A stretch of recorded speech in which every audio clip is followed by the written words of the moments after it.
Okay, we're starting Unit 4 in Algebra 2, and this first lesson is going to be broken down into two lessons, like A and B. We are into quadratics, which means we're still working with parabolas, and we're going to be working with parabolas a ton. Lots to do with quadratics. They have a lot of real-life applications, which we will get to as well in this unit. But one of the things that's important about quadratics is that we can find solutions to quadratics. Now, what is a solution? That's what we're going to label. The solutions to a quadratic, or in other words, a parabola, to a quadratic equation, are the points at which the function intersects the x-axis. It's where a parabola crosses the x-axis, and we talked about that at the end of Unit 3. We called them roots. That's another name for them. So where it says here, the solutions are also referred to as, can call them zeros. That's one name. Okay, why are they called zeros? Because it's where our y value is 0. That's where we cross the x-axis, right? To be on the x, we can't be above or below, so y has to be 0. That's why they're called zeros. Pretty cool. Okay, they're also called roots. Not sure how it got that name. Or they're called x-intercepts. So these are all the same thing. So solutions, zeros, roots, and x-intercepts are all synonyms, and you need to be familiar with all four of those words. So if we're dealing with quadratics, again, these are going to be parabolas. How do we get two solutions? That's how many at most we can have. We can have 2, 1, or no real solutions. Two solutions come from where we have a parabola where the vertex could be above or below, but arrows going in the opposite direction. So we would have a solution here where we cross the x-axis, and here. That would represent two solutions. Now, how do we get one solution?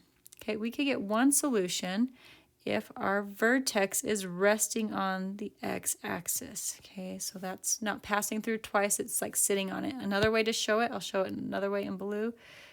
We could be resting on it, but arrows going down. Okay, not both at the same time, just either or. No real solutions.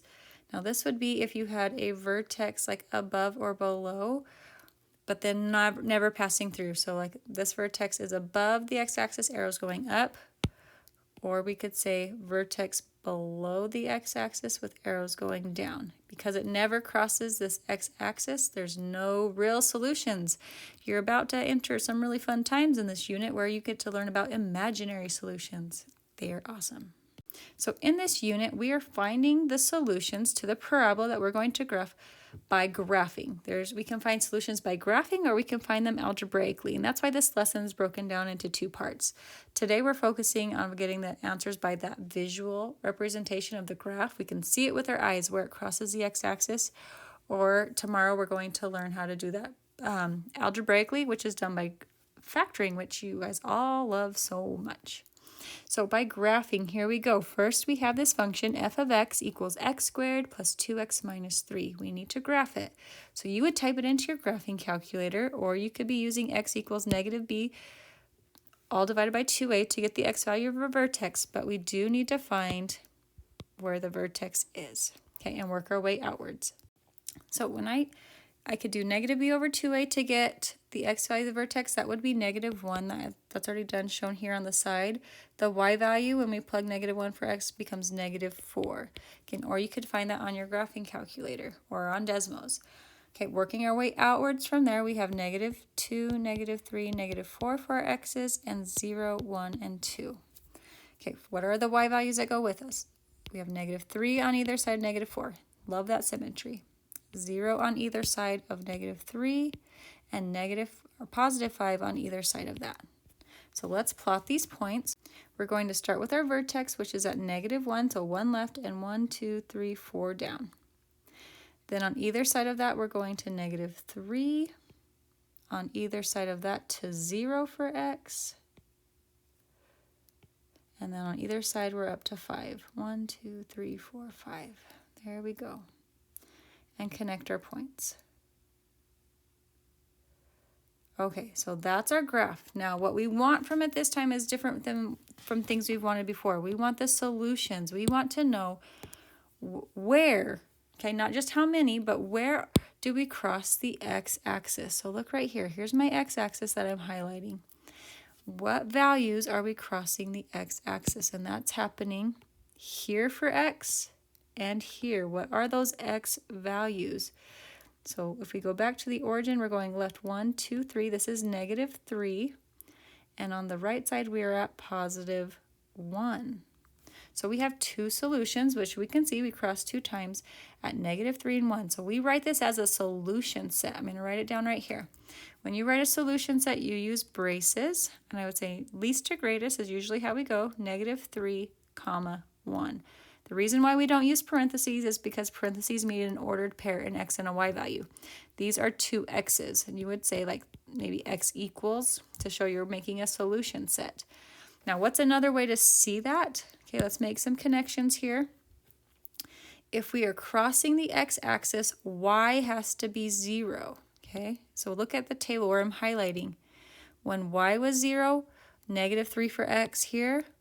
When I had another y equals 0 because we have two intercepts, x was 1. Okay, those are the same two values. So you can see on your table of values, you can also see it on your graph. But your solutions are the x values where you cross the x-axis. Those are the solutions. Okay, on number 2, we have the function f of x equals negative x squared minus 10x minus 25. So we need to start, we need to make a table of values. Again, this can be done by hand or it can be done with a graphing calculator or Desmos. But either way, you need to find where your vertex is at. You need to know the middle and then work your way outwards. This is going to be my vertex. Now again, you can do x equals negative b over 2a.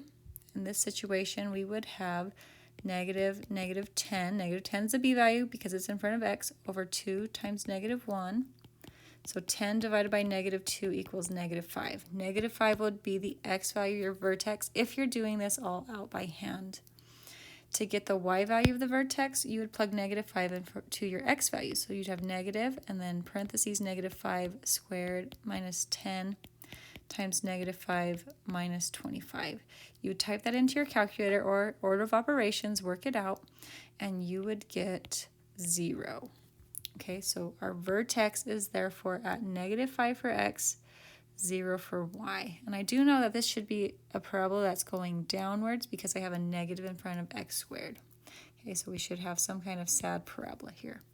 Now working my way outwards from negative 5 for x, we have negative 6, negative 7, negative 8, and negative 4, negative 3, and negative 2. So you can then, again, plug in each of these values by hand, or if you were looking at your calculator, you would see when x was negative 8, y would come out to be negative 9. So if you're doing this by hand, this would be a good place to check. I'm not going to work through all of these. Negative 7 is plugged in for x, negative 4 for y. When x is negative 6, y is negative 1. We're at the vertex at negative 5, 0. And then when negative 4 is plugged in, we get back to negative 1. We have that symmetry. Negative 4, negative 9. Okay, and it is going downwards. So we're at negative 1 on either side, then negative 4. Nope, not right there. And then negative 9, which is just barely off the grid. Okay, connect your points. Ooh, got a little sloppy there. Do it again.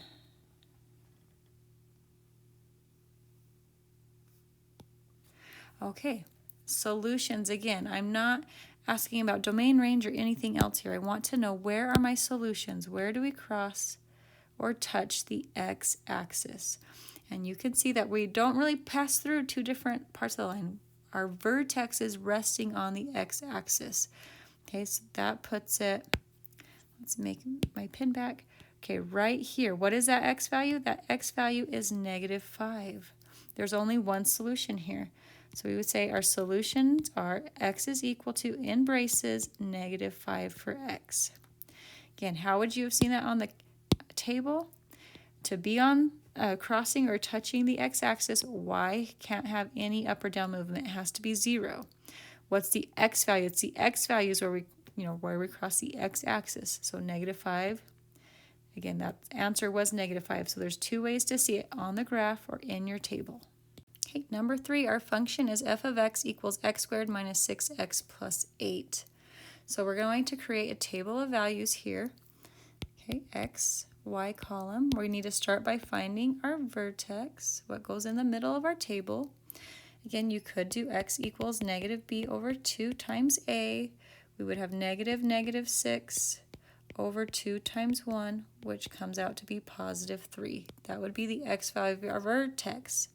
The y value, we would do 3 squared minus 6 times 3 plus 8, which would equal negative 1. That would be the y value of our vertex. If you're looking at the table of values from your graphing calculator, okay, we would have 3, negative 1 in the center, and then we would see zeros on either side of that in the y column, and then 3s, again, and 8s. Okay, that symmetry that we have, those repeating values, tells me that 3, negative 1 would be the vertex if I was looking at it that way. What are the x's that matched with it? 2, 1, and 0, 4, 5, and 6. So we are at 3 for x, negative 1 for y. Then we go up to 0 on either side of that. Then we're up to 3, 1, 2, 3 on either side of that one. And then all the way to the top at 8. And then we connect our points. Sometimes I'm not very good at that. That's okay. All right, my graph is done, but again, I want the solutions. Where does this graph cross the x-axis? Those are my solutions, my roots, my y-intercepts, x-intercepts, whatever you want to call them.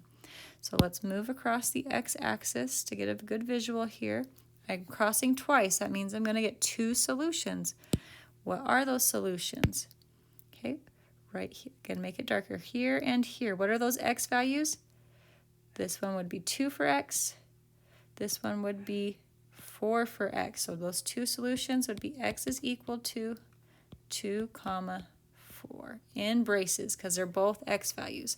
How would you have found it on the table? Okay, so let's turn this highlighter back on. Find where y values are 0, and the answer is those x solutions that were matched with them, 2 and 4. 2 and 4. Everything matches. Okay, number 4, we have f of x equals negative x squared minus 11x minus 28. Now, if you type this into your graphing calculator to find your vertex, which wouldn't be wrong, it might feel a little bit off because you would have in your y column 2 2's in a row, and then on either side of those 2's you'd have 2 zeros, and then negative 4. You're not getting that lone y value that we're looking for. And that means it's in a halfway point. So you really sometimes need to just use your negative b over 2a at different times. This would mean negative b would be negative, then negative 11 divided by 2 times the a value, which is negative 1. So we have 11 divided by negative 2, which is negative 5.5. That is the x value of our vertex. We would then have to plug that in for our x values in the equation. So we would have negative and then negative 5.5 squared minus 11 times negative 5.5 minus 28.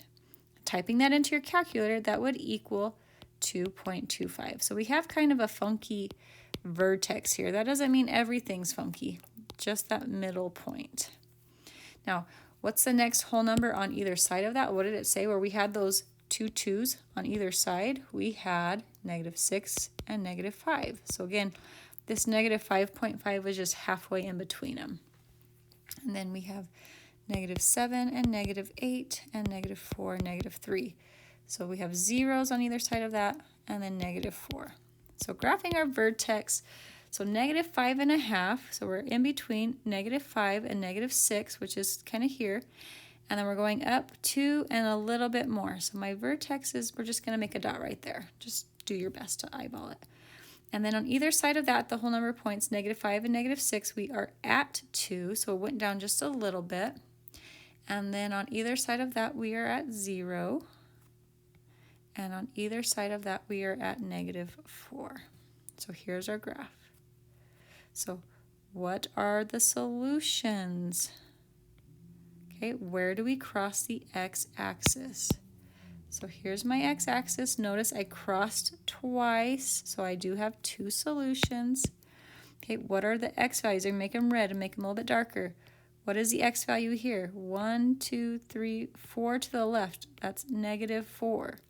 5, 6, 7 for x. It's negative 7. So my solutions are x equals, in braces, negative 7 and negative 4. Okay, again, how do you look at the table and recognize that? Where are your y value zeros? Here and here, there's 2 of them. And those x values that matched them were negative 7 and negative 4, the same as what we put in our parentheses. 2 ways to show it, but you do have to show the graph too. Can't take a little cheating way out here. Okay, number 5, we have the function f of x equals x squared minus 9. Okay, we have a table of values. Now technically this is vertex form. I know that the vertex would be 0 for x because we have nothing with the x squared. And then not having an x term, a b value, and just a c, a constant, tells me that we shifted this down 9 units. You should recognize that from some of the IXLs we've done so far. So 0, negative 9 is the vertex. Let's work our way outwards. We have negative 1, negative 2, negative 3, and 1, 2, and 3. Now plugging those values in, when x is 1, 1 squared minus 9 is negative 8 for this one and this one. 2 squared is 4. 4 minus 9 is negative 5. And then if we plugged in 3 or negative 3, we would get 3 squared, which is 9. 9 minus 9 is 0. So zeros for both of those. Oh, that's beautiful. So our vertex is at 0, negative 9. Notice we don't quite have that, but we can still eyeball that good enough. 0, negative 9 would be about there. Then we're up at negative 8 on either side, and then negative 5 right here, and then at 0, 1, 2, it's kind of hard, 1, 2, 3, there we go. And connect your points. All right, so what are my solutions? I'm sure you're all getting very good at this by now. Here's my x-axis. Notice we crossed 2 different times. Okay, we crossed here and here. What are the values for those x values? This one is negative 3 for x. This side is positive 3. So our solutions, x is equal to negative 3, positive 3 in braces. You could also see it here and here, where the y values were 0, the x's were negative 3 and positive 3. Okay, just a couple more. Number 6, our function is f of x equals 2x squared plus 6x. Okay, so let's make a table of values. X and y column. We type in 2x squared plus 6x into our y equals or into Desmos, and we're going to go on a vertex hunt. And notice I'm seeing 2 negative 4s in a row, so I'm like, ah, boo. So let's use x equals negative b over 2a. Okay, so I'm going to get negative 6 over 2 times 2, which is negative 6 over 4, which is equal to negative 1.5.